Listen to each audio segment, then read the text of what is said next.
नमस्कार प्यारे विद्यार्थियों। ये जो वीडियो है, इस वीडियो में स्माइल कार्यक्रम 3 के अंतर्गत कक्षा 8 गणित का जो होमवर्क आया है वो होमवर्क यहाँ पूरे सॉल्यूशन के साथ इस वीडियो में दिया हुआ है। आपको ये वीडियो अंत तक देखनी है, इसको पूरा समझना है और उसके बाद अपनी कॉपी में इसको उतार लेना है। चलिए शुरू करते हैं। पहला सवाल, उचित गुणधर्म के उपयोग से निम्नलिखित का मान ज्ञात करो। यहाँ पे जो भी उचित गुणधर्म है उनका उपयोग करना है और उस उपयोग करने के बाद इसकी वैल्यू निकालनी है। सबसे पहले ये हमारा प्रश्न है, 3/2 गुणा 7 -7/6 -5/6 गुणा 3/2 प्लस 11/6 प्लस गुणा 3/2। यहाँ पे देखिए, यहाँ पे ये दोनों के बीच में कोई ना कोई चिन्ह आना था, या तो प्लस या तो माइनस, इन दोनों के बीच में, लेकिन यहाँ कोई चिन्ह दिया हुआ नहीं है। चिन्ह का मतलब यहाँ पे है या तो प्लस आना था या माइनस आना था। ठीक है, आना था, मिस प्रिंट यहाँ हुआ है, लेकिन कोई बात नहीं, हम इसको इसी तरीके से जो दिया हुआ है उसी तरीके से सोल्व कर लेंगे। अगर प्लस माइनस दिया होता तो वैसे भी हम सोल्व कर लेते हैं आराम से, कोई दिक्कत हमको नहीं होती। चलो कोई बात नहीं, हम ऐसे ही कर लेते हैं। हम इसको यूं मान के चलते हैं कि देखो, जब भी कोई दो संख्याएं ब्रैकेट में इस तरीके से पास पास में लिखी हुई हों और उनके बीच में कोई भी चिन्ह नहीं है, तो इसका मतलब है कि उन दोनों के बीच में कैसा चिन्ह है? गुणा का चिन्ह है। तो हम इन दोनों के बीच में भी यहाँ गुणा ही मान के चलेंगे और हमने यहाँ इसको इस तरीके से संख्या को लिख दिया है, 3/2 गुणा का गुणा लिख दिया, -7/6 को -7/6 लिख दिया, और इन दोनों के बीच में कोई चिन्ह नहीं था यहाँ पे, तो हमने इसकी जगह लिख दिया है गुणा, फिर ये -5/6 एज इट इज, फिर गुणा 3/2 एज इट इज, और इधर ये हमने ये जो प्लस का चिन्ह है, ये एक प्लस का चिन्ह है जो इसको पूरे को यहाँ से सेपरेट करता है, दोनों को अलग अलग करता है। तो यहाँ पे हमने दोनों को अलग अलग ब्रैकेट में डाल दिया है। यहाँ हमने लिख दिया 11/6 गुणा 3/6। ठीक है, अब इन दोनों को सोल्व कर लेते हैं।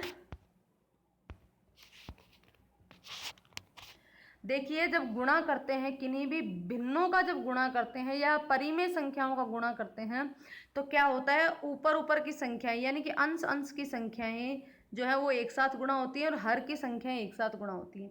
तो देखिए ऊपर क्या है, 3, तो 3 गुणा -7 गुणा -5 गुणा 3, ऊपर ऊपर का लिख दिया। अब नीचे देखो, 2 गुणा 6 गुणा 6 गुणा 2, 2 गुणा 6 गुणा 6 गुणा 2, इधर है 11 गुणा 3, तो ये लिख दिया 11 गुणा 3 बटे 6 गुणा 2 यानी कि 6 गुणा 2। अब जो कट रहा है उसको काट देंगे।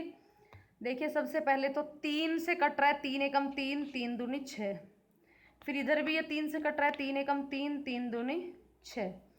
अब और कुछ कट नहीं रहा, इधर देख लेते हैं, ये 3 से कट रहा है, 3 एकम 3, 3 दूनी 6, कर देते हैं। यहाँ पे यहाँ आ गया 1, यहाँ 7 माइनस के, यहाँ -5 और यहाँ 1, तो 1 से मल्टीप्लाई करने पे कोई इफेक्ट नहीं होगा, तो हमने यहाँ लिख दिया -7 गुणा -5। नीचे है 1 2 3 4 बार 2 है, तो हमने यहाँ लिख दिया 2 गुणा 2 गुणा 2 गुणा 2। फिर प्लस का साइन था, प्लस का साइन एज इट इज रखा, इन दोनों को मल्टीप्लाई किया, ये है 11, 11 इंटू 1 बराबर 11, तो ये 11 आ गया। अब इधर 6 इंटू 2, सॉरी 6 को काट दिया था, यहाँ 2 आया था, तो 2 इंटू 2 ये यहाँ लिख दिया। अब इनको मल्टीप्लाई करके लिख देंगे। देखिए दोनों नंबर माइनस के हैं, तो माइनस से माइनस मल्टीप्लाई होकर के बन जाएगा प्लस, और 7 को 5 से गुणा करेंगे तो 7 5 35, इधर 2 दूनी 4, 4 दूनी 8, 8 दूनी 16, तो 35/16 प्लस 11/4। अब यहाँ तक तो हो गया है। अब देखिए इनका दो भिन्न आ गए, दोनों भिन्नों का जोड़ आ गया। यहाँ पे जोड़ करने के लिए हमें क्या करना होता है, जो दोनों भिन्नों के जो हर होते हैं उनका क्या करना होता है, लघुत्तम लेना होता है। और उस लघुत्तम में भी ऐसा होता है कि यदि दोनों ही हर किसी एक पहाड़े के हों, जैसे यहाँ पे 4 के पहाड़े में 4 एकम 4 और 4 चौक 16, तो 4 के पहाड़े का ही है 16, तो ये जो 16 है ये लघुत्तम आ जाएगा। अब 16 में 16 का भाग देंगे तो 1 आएगा, और 1 को 35 से गुणा करेंगे तो 35 आएगा। अब इधर दूसरे नंबर पे चलते हैं, इधर इस 4 का भाग देंगे इस 16 में, तो 4 चौक 16 आया, 4 4 को करेंगे 11 से गुणा, तो 11 चौक 44, तो ये हो गया 35 प्लस 44 बटे 16। अब 35 और 44 को अगर हम जोड़ेंगे तो 4 और 5 9, 3 और 2 3 और 4 7 बटे 16, तो ये आ जाएगा इसका आंसर 79/16। ठीक है, अब देखिए आगे दूसरा प्रश्न। दूसरे प्रश्न में दिया हुआ है -11/6 गुणा 5/6 प्लस 7/9 -11/9 गुणा 1/6। आपने गणित में बोर्ड मास का नियम पढ़ा होगा, यदि नहीं पढ़ा है तो मैं आपको बता देती हूँ। एक नियम होता है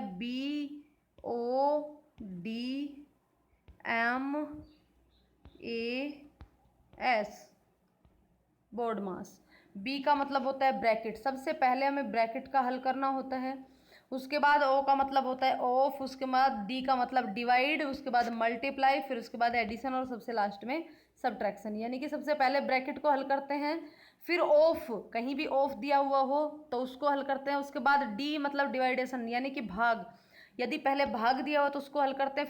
फिर उसके बाद एम यानी मल्टीप्लाई यानी कि गुणा, फिर उसके बाद गुणा करते हैं, फिर एडिशन यानी कि जोड़, और सबसे लास्ट में सब्ट्रैक्शन यानी कि बाकी। तो चलिए इसी रूल से हम इसको करते हैं। देखिए इन दोनों के बीच में गुणा है, फिर प्लस है, फिर माइनस है, फिर इन दोनों के बीच में गुणा। तो सबसे पहले हम करना होता है गुणा। तो देखिए सबसे पहले हम इन दोनों का गुणा कर लेते हैं और इधर इन दोनों का गुणा कर लेते हैं।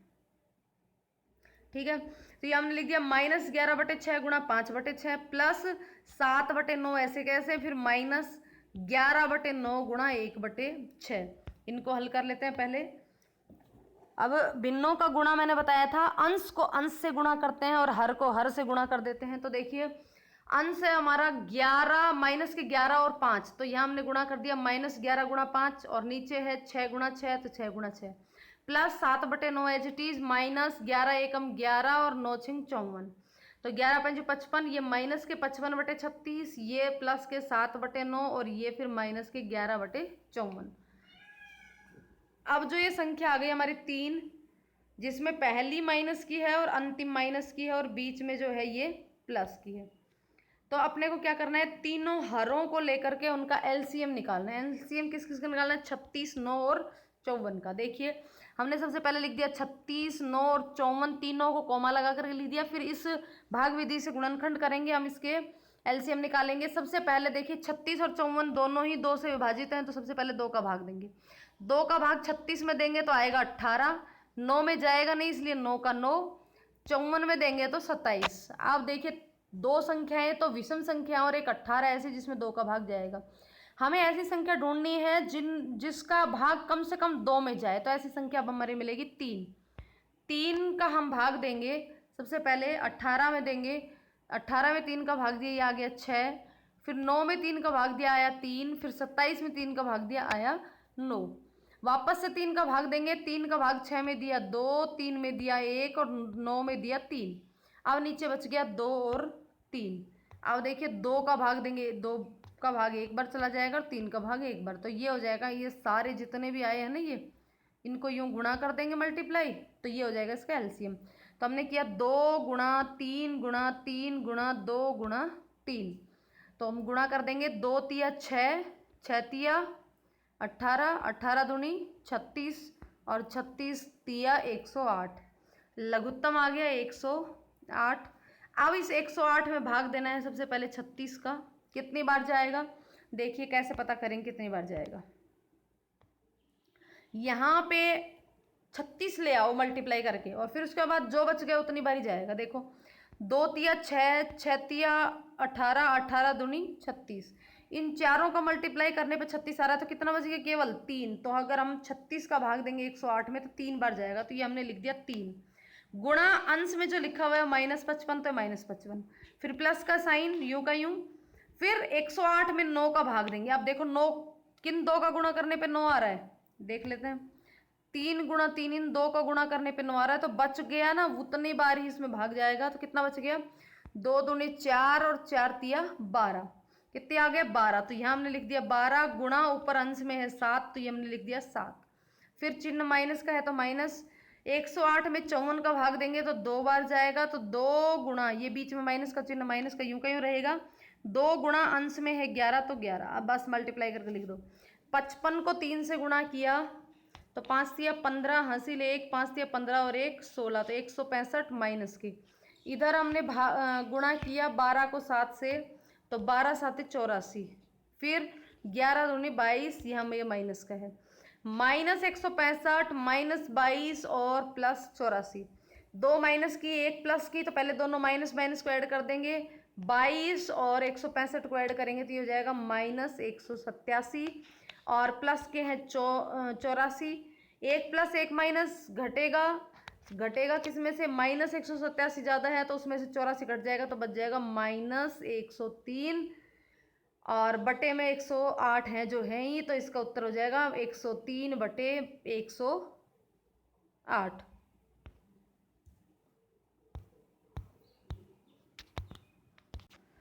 दूसरा प्रश्न, निम्नलिखित में से प्रत्येक का योज्य प्रतिलोम लिखिए। योज्य प्रतिलोम का मतलब होता है उसका विपरीत, यानी कि चिन्ह बदल करके, जो भी दिया हुआ उसका चिन्ह बदल देंगे, केवल वही उसका योज्य प्रतिलोम हो जाएगा। यानी कि ऐसी संख्या जिसमें उसका योज्य प्रतिलोम जोड़ने पर शून्य प्राप्त हो, जैसे 2 है, 2 का विपरीत कितना होता है, -2, और इन दोनों को यदि हम जोड़ते हैं तो क्या उत्तर आता है, 0, तो ये इसका योज्य प्रतिलोम कहलाए। इसी तरीके से 3/11 का योज्य प्रतिलोम होगा -3/11, केवल चिन्ह बदलना है। नेक्स्ट प्रश्न है -5/13, इसका योज्य प्रतिलोम होगा, माइनस को चिन्ह बदल कर देंगे +5/13। नेक्स्ट प्रश्न, x बराबर 9/17 के लिए सत्यापित कीजिए कि x की जगह 9/17 लिखना है और उसकी लिख करके फिर सत्यापित करना है। x बराबर 9/17 रखने पर, x का मान 9/17 रखो तो ये था माइनस, ये माइनस, और x की जगह हमने लिख दिया 9/17। अब देखिए x की जगह 9/17 लिखा तो ये -x था, इसका विपरीत हो गया तो 9/17 का विपरीत क्या हुआ, -9/17। फिर इसके आगे फिर से माइनस लगा दिया, यानी कि इसका वापस से विपरीत, तो फिर इसका माइनस का वापस चिन्ह बदल करके क्या बन जाएगा, ये प्लस का 9/17। नेक्स्ट प्रश्न, निम्नलिखित के गुणात्मक प्रतिलोम ज्ञात कीजिए। गुणात्मक प्रतिलोम का मतलब होता है उसका रेसिप्रोकल, यानी कि जैसे यदि 2 है तो 2 का गुणात्मक प्रतिलोम होगा 1/2। यदि 1/4 है तो इसका गुणात्मक प्रतिलोम होगा 4। इस तरीके से गुणात्मक प्रतिलोम निकाले जाते हैं। तो देखिए -17 का यो गुणात्मक प्रतिलोम क्या होगा, 17 का हो जाएगा 1/17 और माइनस है तो माइनस एज इट इज रहेगा, तो 1/-17। नेक्स्ट प्रश्न है -1 का माइनस गुणन प्रतिलोम क्या होगा, तो -1 को किससे गुणा करें कि +1 मिल जाए। तो देखो भाई -1 को जब -1 से ही मल्टीप्लाई करते हैं तो क्या मिलता है, प्लस का 1 मिलता है। नेक्स्ट प्रश्न, 7/15 को -7/5 के व्युत्क्रम से गुणा कीजिए। 7/15 को -7/5 के व्युत्क्रम से गुणा कीजिए।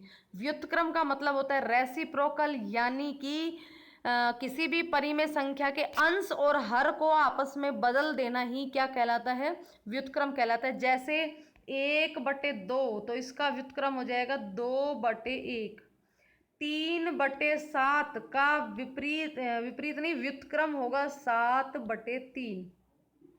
ठीक है, तो इसी तरीके से सवाल हमारा ये है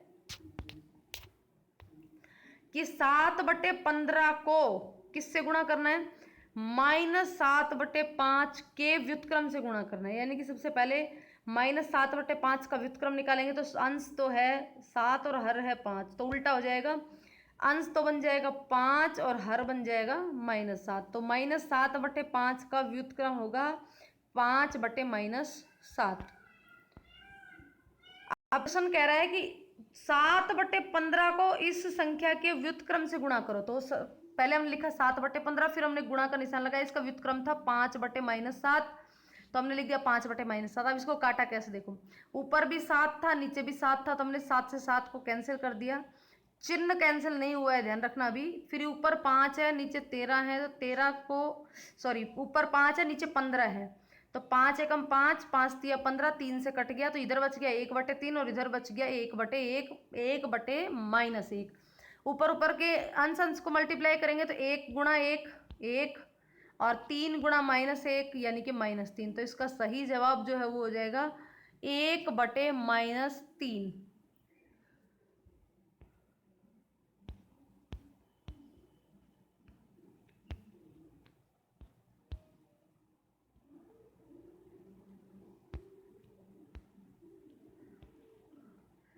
दोस्तों ये था होमवर्क कंप्लीट। 5 प्रश्न इसमें दिए हुए थे।